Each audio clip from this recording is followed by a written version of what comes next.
So have you ever thought about installing an ADU at your property or have been looking to buy a property with an ADU or just not having luck?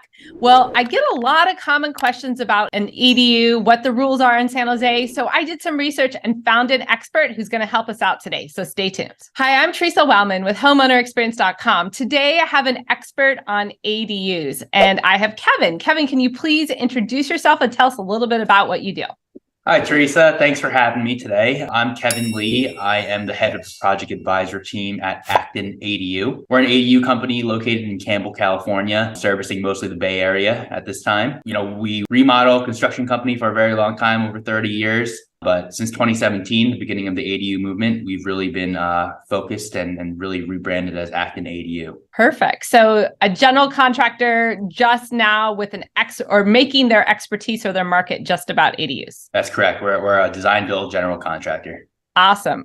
Okay. So as I mentioned in the intro, I have a lot of common questions that people ask me or that I see being asked, and I wanted to make sure we get all those answers out today. So Kevin and I have gone through a list of questions, and he's going to educate us today. So that first question, a lot of people don't even know what is an ADU. Can you help us understand that?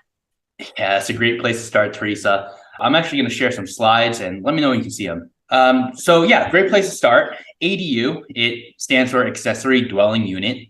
You might have heard the terms granny flat, in-law suite, mother-in-law suite, maybe even backyard house. Mm-hmm. These are all just different ways of saying ADU. And by definition, ADUs are secondary dwelling units with complete independent living facilities for one or more person.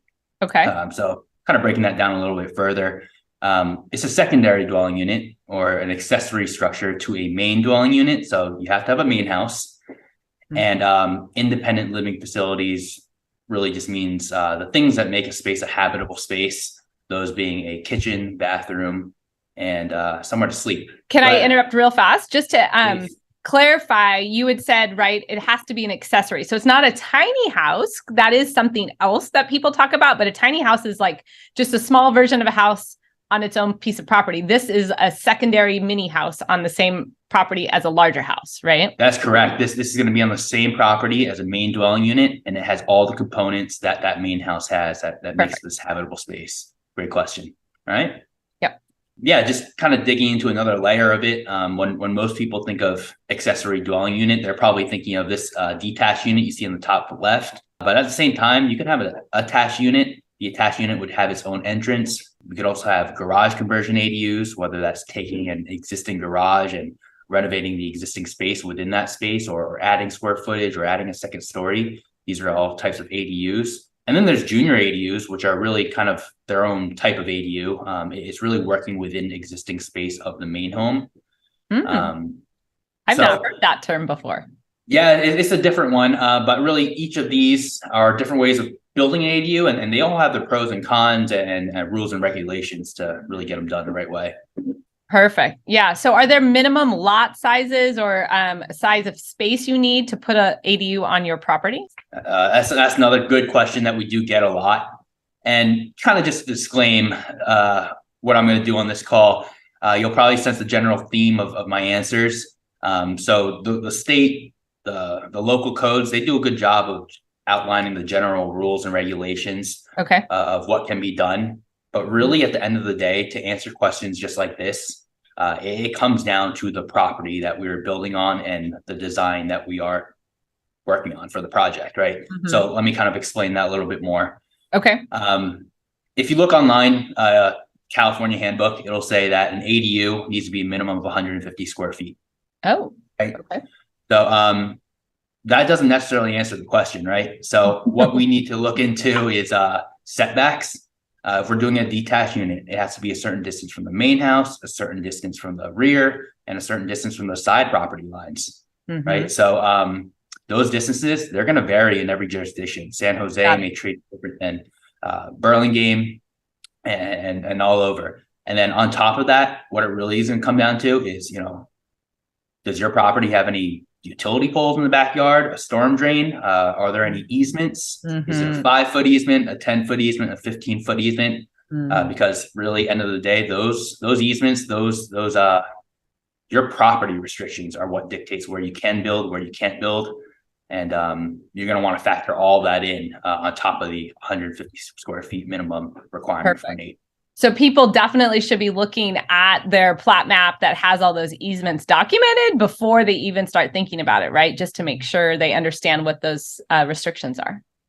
I would say so. That's the place that we like to start, checking out the tract maps, the parcel maps, understanding, what your property dictates you have to do for your project. Perfect. Okay. Got it. Do you have any general rule of thumb, or is there a minimum lot size that goes across all jurisdictions to kind of quantify the space anymore, or not? I guess what we can say is we know we need to build at least 150 square feet. So we're going to need more than that. General guidelines, it's really hard to say general guidelines because if you fire rate a wall, we can maybe get closer to make that setback to the house closer than if we don't fire rate it. But if we fire rate that wall, we can't have any openings. So no windows, no doors. So no light. Okay. So are you open to that on that side or not? This is why it always becomes a property specific evaluation. Yeah. Got it. And so it sounds like, though, maybe if you have a smaller lot, you might have to consider an attached ADU because you probably can work in that space a little bit more than multiple setbacks, right? That's a great point. Yeah. So that is certainly a consideration. If you have a small lot, you want to utilize that space a little bit more, attach it to the main house. And that would help avoid any setback to the main house. But, it comes with its own handful of questions as well, because you're now working within the existing structure of the main house.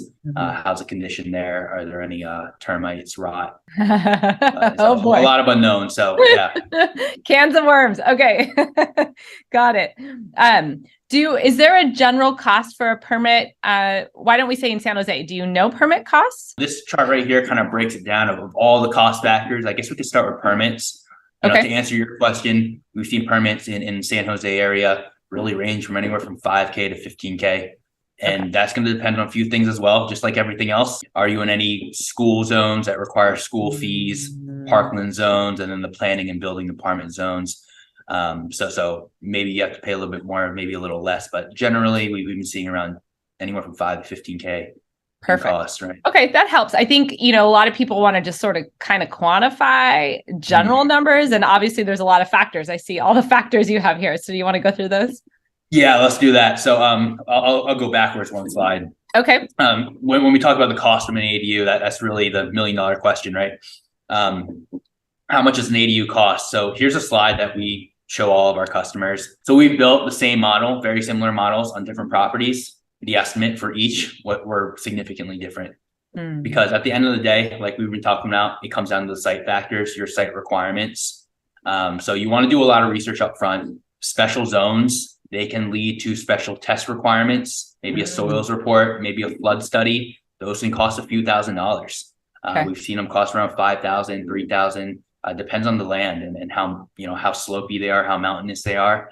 And then the results of those reports, they can come back and say, hey, you can use a slab foundation. That would be good news in terms of cost.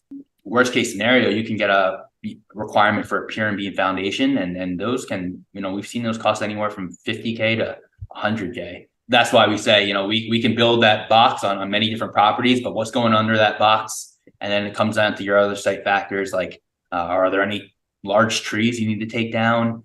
Redwood trees, you have to get an arborist out there. Are you on sewer? Are you on septic?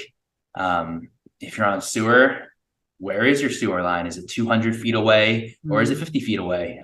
Is gravity going to pull that water down, or do we need to pay for an expensive pump to push that water uphill? Was the house made in 1800 and made of insufficient material that we need to upgrade to current standards?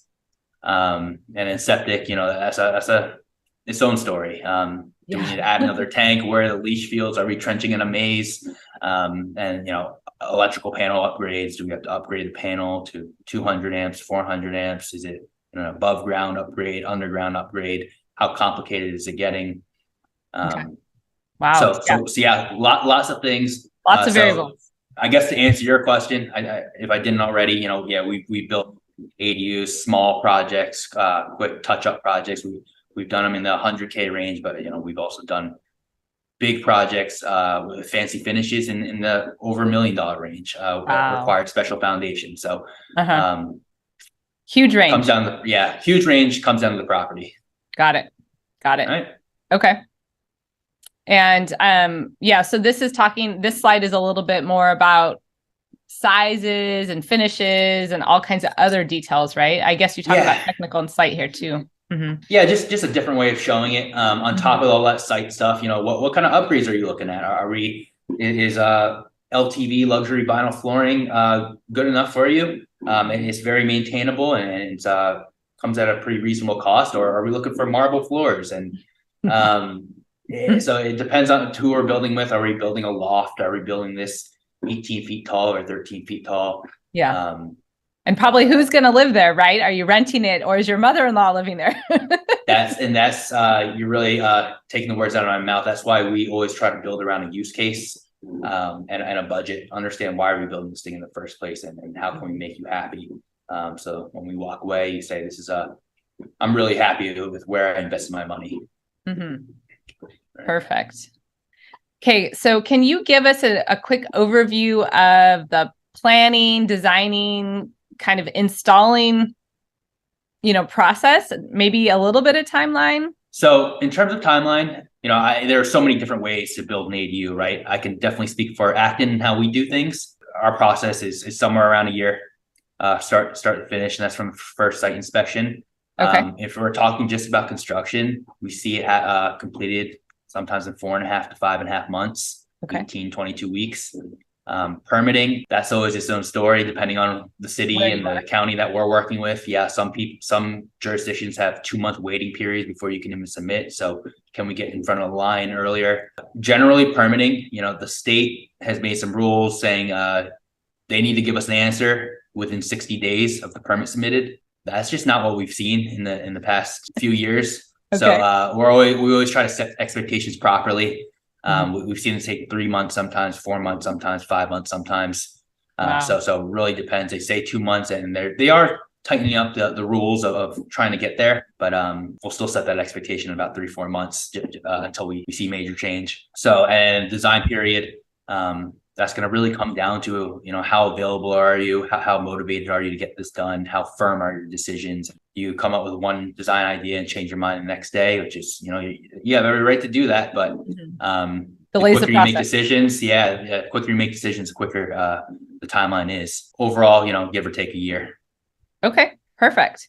So what about the steps through the process? Besides, you kind of talked about that. Is that really the high level? So there's design, permitting, then construction. Are those the 3 main site evaluations probably before that? Yeah, well, I would say there's many ways to build an ADU, many ways outside of Acton and how we do things. So we're a design build firm. We have our own in-house designers. We'll handle the permitting, we'll handle the construction of your ADU. But, there are several ways you can go about getting an ADU in your backyard, whether it's building it yourself, being your own general contractor and subbing things out. I would recommend them if you have very strong construction experience. If not, you'll certainly learn a lot, and but there's certainly a lot of risk in that.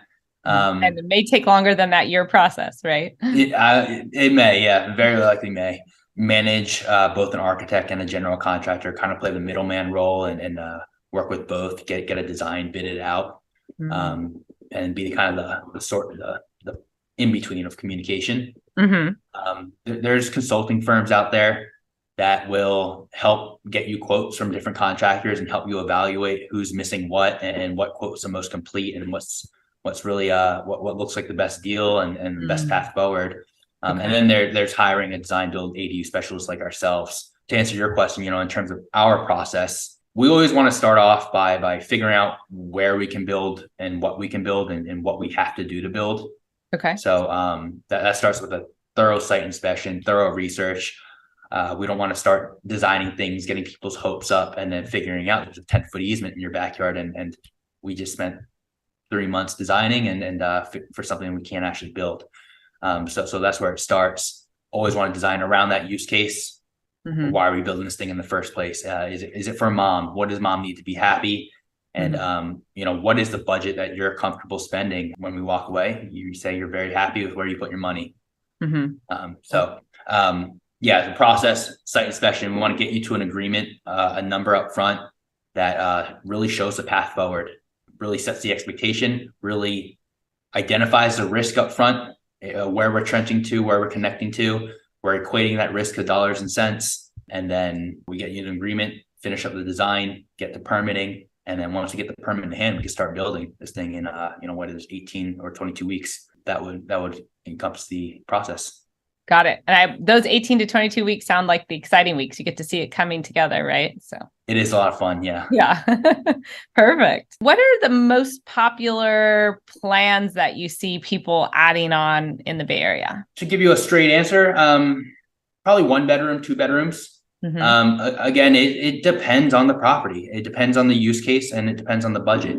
Mm-hmm. So that's how we encourage the customer to think of it. Everyone's building for a different reason. Popular, yeah, I would say most people are building for a single person in the backyard, but really it comes down to evaluating what's important. Why do we want to build this? How is it going to be used? That's the most important thing. Okay. And then from there, seeing what makes most sense. Got it. I like how you said the perspective of who's going to live there, right? Because if I imagine the ADUs that I've seen, you're right. It's either a single person like mom, mother-in-law, or a college student, or a place to just get more income. So it's one person, or two where grandparents move in and have their own ADU in the back. That's typically what I've seen. So good point with how many people are living there. Yeah. Right. We do see that a lot too. We didn't expect this at first, but lots of people that are building ADUs, they seem to be building them for loved ones, someone that they care about, they want to build something nice for. So whether it's 1 bedroom, 2 bedroom, sometimes it's for mom and dad. I've heard stories, but dad always snores. So we need that second bedroom for dad. Mom's not going to be happy. So what did mom and dad really need to be happy? Is it 1 bedroom, 2 bedroom, and until we make it happen? Yeah. Okay. Yeah. That's great. I love the personal piece of that. I had a question. Do you have prefab ADU options? But it sounds like from what you guys do, no.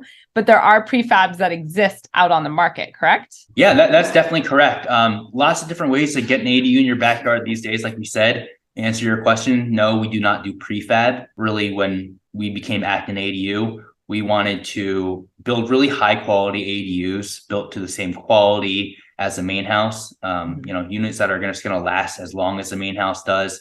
Maybe it can have the same look and feel as the main house, fit into the community. So we do traditional builds. And that's our focus at this time. Yeah. Okay. That makes sense.